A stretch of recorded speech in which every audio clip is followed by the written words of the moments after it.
Assalamualaikum warahmatullahi wabarakatuh. Saya Muhammad Hafiz, nomor NPM 2201280018. Jurusan Manajemen Bisnis Syariah Universitas Muhammadiyah Sumatera Utara.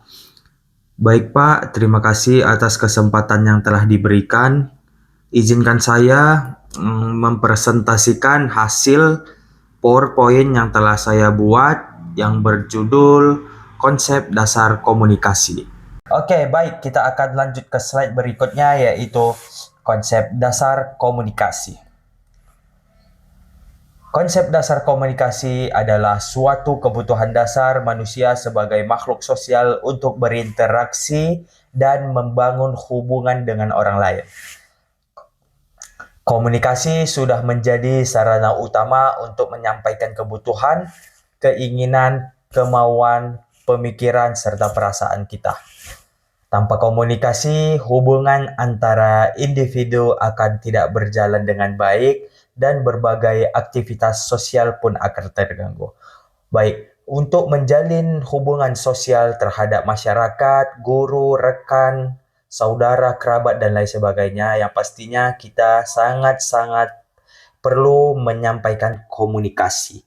Tanpa adanya komunikasi, kita sangat sulit untuk menyampaikan keinginan, kemauan, informasi yang harus disampaikan itu sangat sulit. Jadi kita haruslah menjalin komunikasi dengan baik sesama manusia. Oke, kita akan lanjut ke pengertian komunikasi. Pengertian komunikasi adalah suatu proses penyampaian informasi, pesan, atau gagasan dari satu orang ke orang lain agar pesan tersebut dapat dimengerti dengan baik. Komunikasi bisa dilakukan secara langsung maupun tidak langsung. Menggunakan bahasa lisan, tulisan, atau bahasa tubuh nonverbal. Komunikasi berasal dari kata Latin yaitu communicare. Communicare yang berarti membagi atau berbagi. Secara umum, komunikasi dapat didefinisikan sebagai proses pertukaran informasi antara dua pihak atau lebih, menggunakan lambang, tanda, atau perilaku verbal dan nonverbal agar mudah dimengerti. Oke, baik. Ada 6 unsur komunikasi. Yang pertama, yaitu pengirim atau sender atau komunikator. Ialah individu atau entitas yang menginisiasi komunikasi dengan membuat dan mengirim pesan kepada penerima. Yang kedua, ialah pesan atau message. Informasi yang disampaikan pengirim kepada penerima bisa berupa teks suara, gambar, atau kombinasi dari semuanya. Lanjut yang ketiga. Yang ketiga ialah media komunikasi atau communication channel. Jalur atau alat yang digunakan untuk menyampaikan pesan dan dari pengirim ke penerima seperti percakapan langsung menggunakan telepon, surat, email, media sosial, dan panca indera.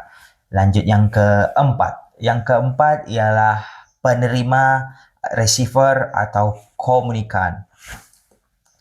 Ialah individu atau kelompok yang menerima dan memahami pesan yang dikirim oleh pengirim. Yang kelima ialah umpan balik atau feedback. Feedback ialah respon atau tanggapan dari penerima kepada pengirim yang menunjukkan pesan telah diterima dan dipahami oleh penerima.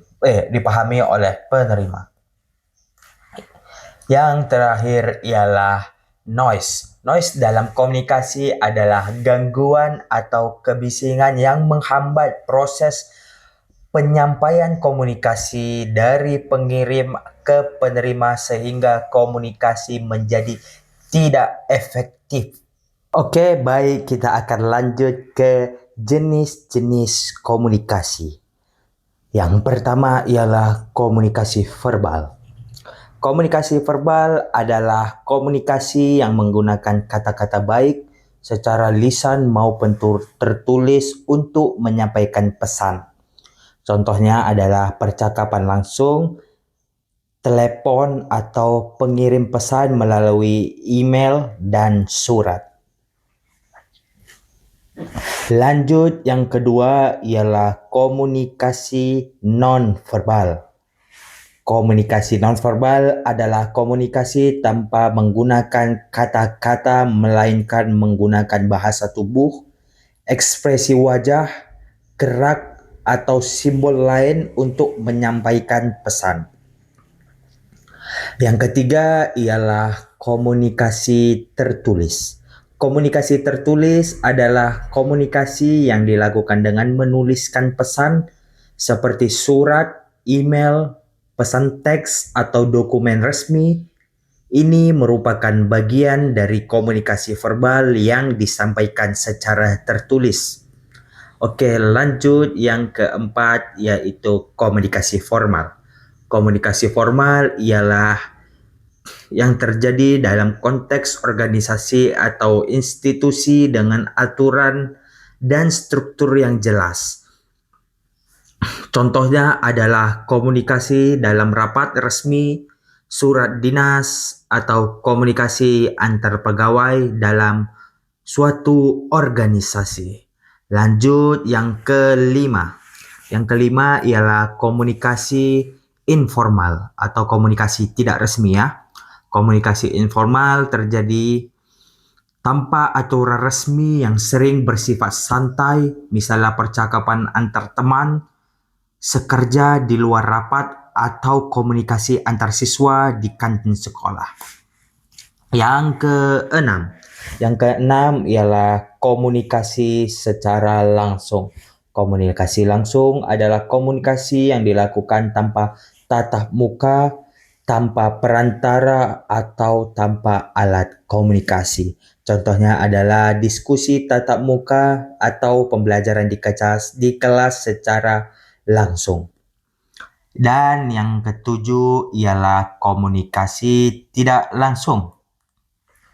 Seperti kita ketahui, komunikasi tidak langsung menggunakan media sosial atau perantara seperti telepon, email, atau media sosial untuk menyampaikan pesan tanpa bertemu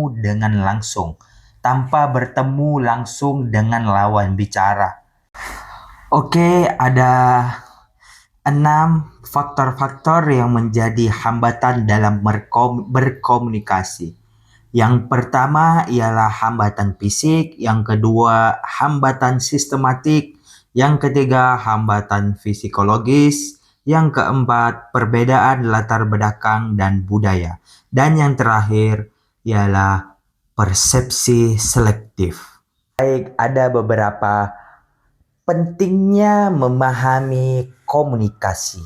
Yang pertama ialah mengurangi kesalahpahaman. Yang kedua ialah meningkatkan keterampilan sosial. Yang ketiga ialah meningkatkan kepercayaan diri. Yang keempat membantu penyelesaian konflik. Dan yang terakhir ialah pengaruh dalam kehidupan profesional. Lalu dari presentasi saya, Muhammad Hafiz. Mohon maaf jika banyak kekurangan. Billahi taufik wal hidayah. Assalamualaikum warahmatullahi wabarakatuh.